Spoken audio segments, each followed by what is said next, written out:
Shalom everyone. Today we're going to study together Parashat Vezot Habracha.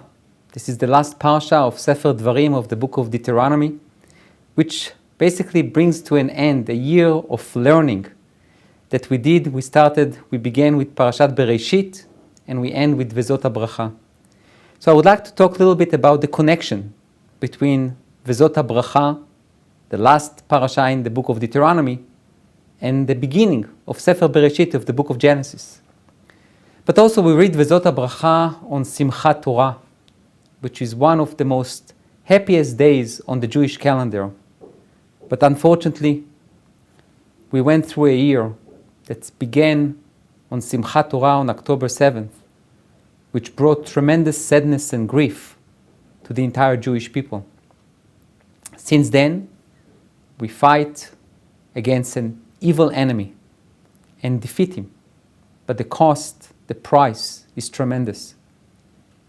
How do we celebrate Simchat Torah this year? What kind of lessons and messages we can derive from the Parsha that we will read on Simchat Torah? Let's try to get some insights and hopefully provide some thoughts and perhaps some comfort to us. So the Torah begins this Parasha, Vezot Habracha, with the blessings that Moshe gives to the Jewish people.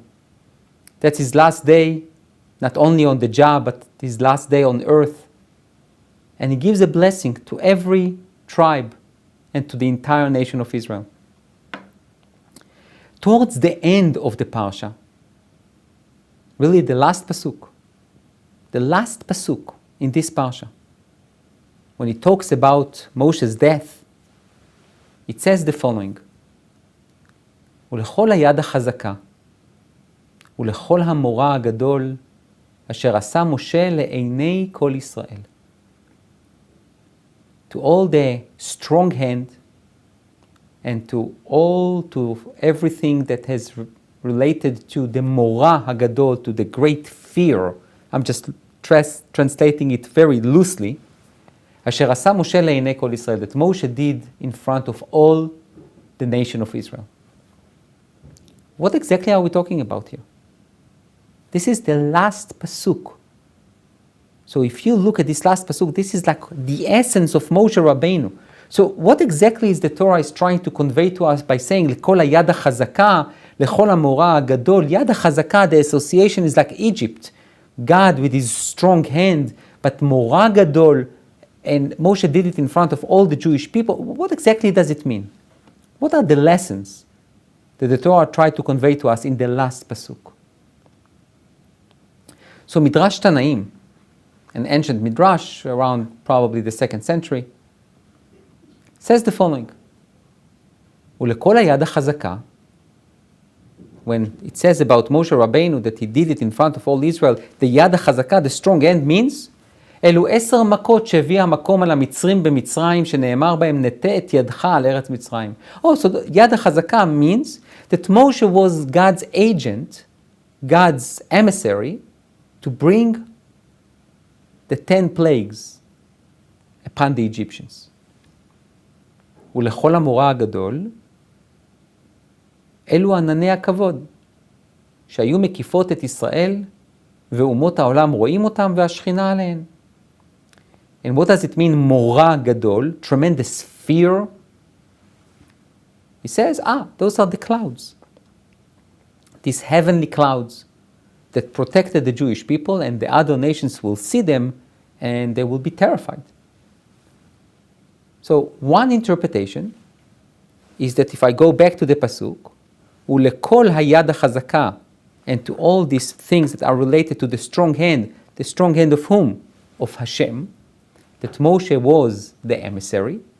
ולכל המורא הגדול means what? The clouds that Hashem did. But Moshe was the leader of the people who were basically protected with the clouds. So this is part of who is Moshe too. But it's not really talking about the qualifications of Moshe himself. In the second explanation, the Midrash suggests, ולכל היד החזקה, what does it mean, the strong hand? דכתיב והיה כאשר ירים משה ידו. If you remember, the first war against Am Israel was Amalek. And Moshe appointed Joshua, to be the chief of staff. And Moshe and Aaron and Hur went up on the mountain. And when Moshe raised his hands, Am Yisrael won. So Yad HaChazaka, it's Moshe's hand. And what is Morah Gadol? What is this tremendous fear? As it says, Vayir'u migeshet elav, which refers to the story that after Moshe granted forgiveness to the Jewish people, after the golden calf, after the Egel HaZahav, when Moshe came down, his face shined. They radiated some kind of light. So when he spoke to the people, he had to put a veil so they will not be terrified. So if you look at this midrash, you see that you have two different opinions. If we go back to the pasuk, it's basically the question of the midrash is, what exactly the Torah wants to convey to us about Moshe Rabbeinu life and accomplishment in the last sentence, in the last pasuk, in the last verse? Do we want to basically emphasize, do we want to magnify the fact that Moshe was God's shaliach, God's agent emissary, and the Yad HaChazaka and the Morah Gadol really refers to God, and Moshe was somewhat like of an extended hand? Or you want to really focus on Moshe, to tell the people, look at this person. He's a human being, exactly like you and I. But look what he was able to accomplish. His Yad became Yad HaChazaka. He himself was able to create this Morah Gadol. What exactly is the Torah wants to send us? What kind of a lesson the Torah wants to convey to us? And this is exactly the dispute in the Midrash, or really the two opinions in the Midrash. One opinion says, no, the last pasuk still focused on God. The second one, it's about Moshe. Now, hold on here. Let's digress for a second. I spoke at the beginning, the introduction to the Shiur, that this is the last Parasha of the book of Deuteronomy, connects us to Sefer Bereshit. Think about it for a second. This is exactly the discussion in the Midrash. If we follow the first opinion, and the focus, the emphasis is on God, that's obviously what? A path to Bereshit bara Elokim. Meaning the last verse reminds us about God's ability to create, to change the world when He wants. So then when you read the first pasuk in Bereshit, you are not surprised. Bereshit bara Elokim, God created everything. However, and this is where it becomes a bit more complicated, if the focus is on Moshe and his accomplishment as a person, what will be the connection to Bereshit? And then we will need to say that the connection is probably to the sixth day of creation, the creation of man. God had so many expectations from Adam and Eve. Some of them were fulfilled and some of them not exactly. And humanity went from one level to another, not exactly upwards. And the end of Sefer Dvarim, the end of the book of Deuteronomy, you have Moshe Rabbeinu as a person, as a human being who is able to elevate himself to be what? We will hold on to that question for just a second. The Sforno, Rabbi Ovadia Sforno from the 16th century in Italy, he also tried to address the idea of Yad HaChazaka, strong hand, and Morah Gadol, so he suggests the following. ולכל היד שפעל הקל על ידו בבלתי נפסדים לשנות טבעם כעניין בקיעת הים ופתיחת פי הארץ, הורדת המן מן השמיים וזולתם. He says, the Yad HaChazaka is really what? That God walked through Moshe. Meaning, it's a little bit of a hybrid attitude, which means it really talks about God's greatness, but also Moshe's greatness, that he was chosen to be the conduit, the tool that God used in order to what? To do things in this world, which is obviously a wonderful accomplishment to Moshe Rabbeinu. So the Sforno is trying to show perhaps what I will call a hybrid approach. what the Midrash tried to introduce to us, the Sforno is trying to bring it together. אשר עשה משה לעיני כל ישראל, that Moshe did in front of all עם ישראל, כשראו ועמדו מרחוק במתן תורה, it means what? It refers to what occasion? Says the Sforno, it refers to the following occasion. When God gave the Torah to Am Israel, to the nation of Israel, everyone stood from afar. And Moshe Rabbeinu went into this foggy cloud, climbed the mountain, and received the Torah. And just imagine that. You all are afraid. You hear the sounds of the shofar, the clouds, the smoke. You take a step back, and you have a leader, your leader goes up into the cloud, into the smoke, into the fire, and received the Torah. So when he came back, everyone understood this is a very special, unique person. כי אז קנה המדרגה העליונה בנבואת פנים אל פנים. That was the moment when Moshe acquired, possessed his level of prophecy, that he can talk to God like we speak to each other. ועשה את משה אז נורא בקרני עוד. Can you imagine Moshe Rabbeinu comes down with the tablets? You can see a special person. So Rav Ovadia Sforno basically says that this verse, the last verse in Vezot Habracha, is to show us about the greatness of God and the greatness of a person, Moshe Rabbeinu, who was able to elevate himself to levels that we can accomplish. That we, if we will work hard, it's accomplishable because Moshe did it. The Talmud in Shabbat, in Daf Peichet Amud Aleph, 88a, quotes a statement from Rish Lakish, who says the following: "Mai dichtiv ha'erev ha'ivokar yom hashishi," the sixth day of creation. There is a change. Hey yetera lamali. It says hashishi, the sixth day, not sixth day. So why do we have this hey, the? מלמד שהתנה הקדוש ברוך הוא עם מעשה בראשית ואמר להם. It teaches us that Hashem made a condition with the creation that He just created. He told them, אם ישראל מקבלים התורה, if Israel will accept the Torah, the 5 books, the hey, numerical of hey is 5, אתם מתקיימים, ואם לאו, אני מחזיר אתכם לתוהו ובוהו. Basically, Hashem says to the creation, to the world, to the universe, look, I created you. But it all depends on one thing. If Am Yisrael accepts the Torah through Moshe on Har Sinai, you will continue. If not, I'm going to destroy you. What's the message of this Gemara? The message of this Gemara is very important. It basically says that the world stands on Torah learning and obviously the implementation of Torah. But it also says that without us, people, humans, without our dedication and commitment to God and to the Torah, the world is meaningless. And everything that the Torah has to offer, not talking only about studying Torah, I'm talking about the entirety of Torah, including, obviously, the ethics and the commitments and the obligations and the kindness. The idea is, which is really so important, the end of the book of Deuteronomy talks about what? Talks about us accepting the Torah, which is the basis for what? For the creation. So there is almost like a cycle.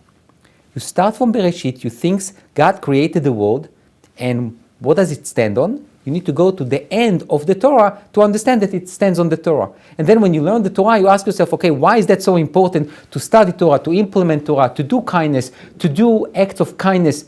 Why do I need to do that? Answer is, in order to support the universe. So you have some kind of a cycle. But let's go back to Moshe Rabbeinu, because this is really my main issue. Take a look at Rashi. Rashi focuses only on Moshe. If you remember, the Midrash Tanaim, the first source, spoke about 2 different options. Maybe it's really about God, and Moshe was just an emissary. I'm saying just, but basically just an emissary. The second opinion is it's really Moshe's hand and Moshe's face. Sforno tried to bring them together. Rashi talks about Moshe, but take a look. What does he say? ולכל היד החזקה, to the strong hand, שקיבל את התורה בלוחות בידיו. Moshe held those tablets in his hands. This is the meaning of יד חזקה. מורא גדול, tremendous fear, ניסים וגבורות שבמדבר הגדול והנורא, all the miracles that Moshe, in a way, asked for in the desert.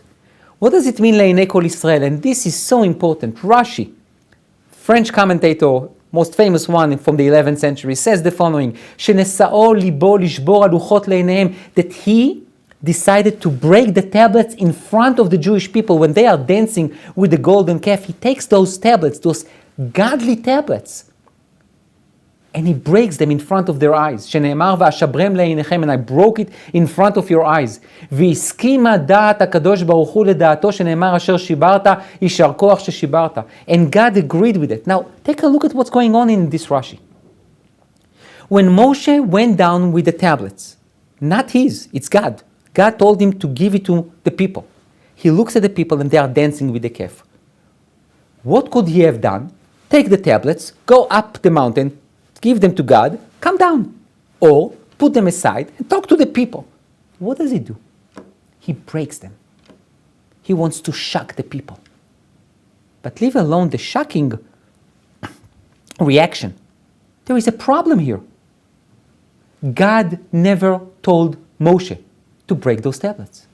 God told Moshe already on the mountain that the Jewish people did something terrible.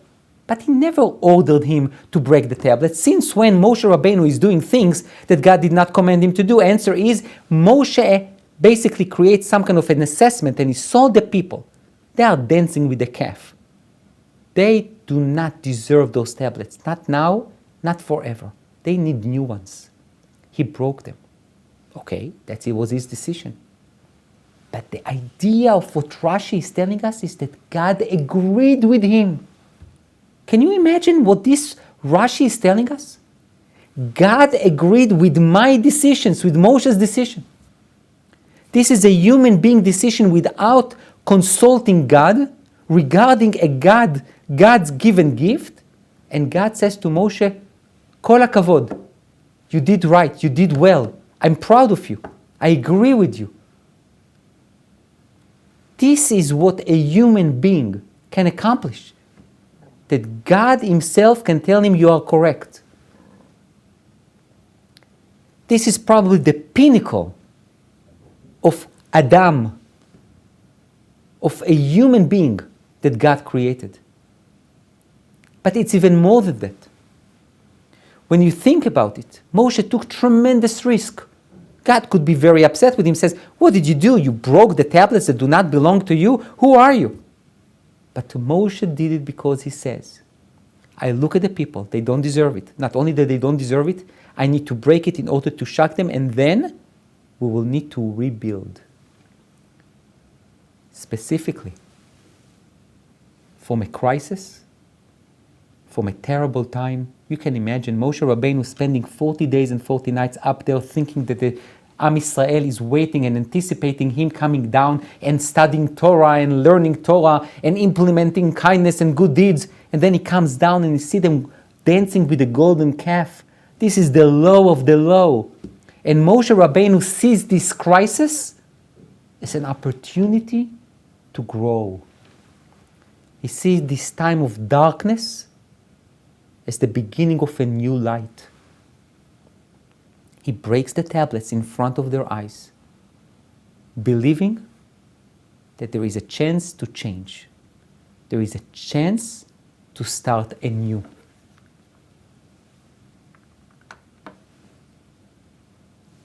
Moshe Rabbeinu didn't start as a very godly person.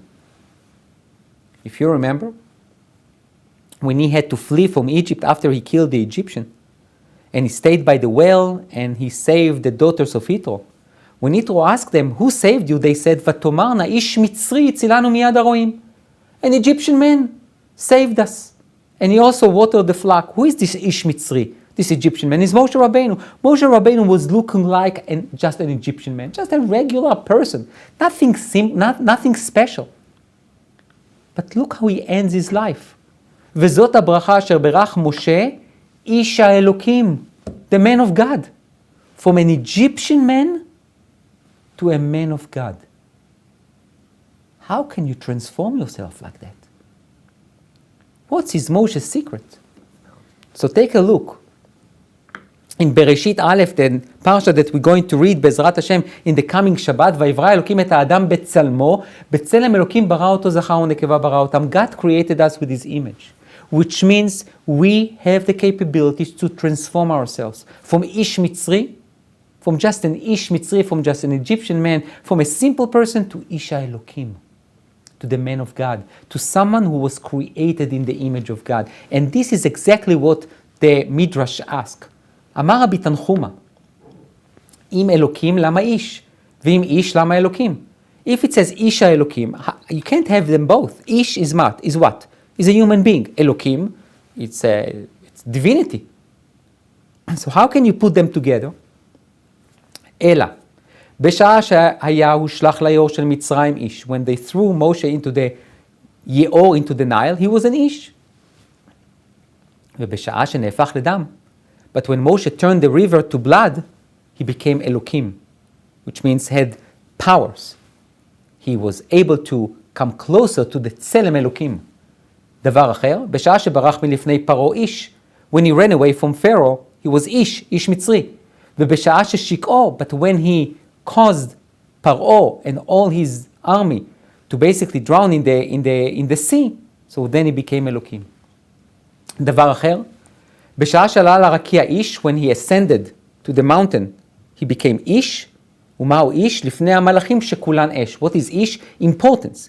And he had to fight the angels that are fire. אש versus איש. אש, fire, איש, a human being. ובשעה שירד מן הרקיע, when he descended from the mountain, he was אלוקים. דבר אחר, another interpretation. בשעה שעלה לרקיע האלוקים, כשם שאין המלאכים אוכלים ושותים, אף הוא לא אוכל ולא שותה. When he ascended Mount Sinai, he was like an angel. He didn't eat, he didn't drink. But when he went down, he was an ish. And then, at the end, אמר רבי אבין, כיוון שנסתלק, when Moshe passed away, התחתונים היו מקלסים אותו ואומרים, תורה ציווה לנו משה. The people would eulogize him and will say, Torah, Moshe commanded us the Torah. והעליונים and the angels would also praise Moshe and says, צדקת השם עשה. והקדוש ברוך הוא מקלס אותו. And God himself praised Moshe and says, ולא קם נביא עוד בישראל כמשה. What do we have here? Moshe is the prototype of someone who can be an ish and can be a Elokim. Not, God forbid, that we believe that he is a deity or is a God, but he can possess qualities of Hashem. Tselem Elokim. Moshe Rabbeinu at the end of our book shows us that the 6th day of creation that we're going to read just in a few days, on Shabbat Bereshit, it's doable. It's doable to be an ish, to be a human being, a normal human being, but also to be Tselem Elokim. If we asked, how can we celebrate, or what can we celebrate on Simchat Torah? We can celebrate how a person can transform from an Ish Mitzri to Ish Elokim. Moshe is teaching us that specifically a time of darkness, a time of crisis, you take the crisis, which is in Hebrew mashber, shever, crisis, something that is broken, but mashber, it's also a birth stool, where women at the ancient times gave birth, which means at the time of the crisis, you can have hope and future. On October 7th, we saw one of the darkest hours for our nation. But we also saw tremendous light. Tremendous hope, this young generation. This young generation sacrificed everything they have in order to save other people. They saw the Tselem Elokim. You could see how people transformed from just regular, normal people, normative ish, to ish Elokim. That is part of what we need to celebrate in this Simchat Torah. Is our decisions to be B'Tselem Elokim, unlike our enemies. Is our ability to raise ourselves from the lowest of the lowest, from the darkest hour of our lives, at least in the last probably 50 years, to a nation that knows their mission. Tselem Elokim, Isha Elokim, Am Yisrael, a nation that attached itself to God and that God chose. May it be that this Simchat Torah will bring true joy to everyone who suffered. Hopefully the hostages will be with us. And we will see Shalom, we will see peace, we will have tranquility for eternity. Chag Sameach.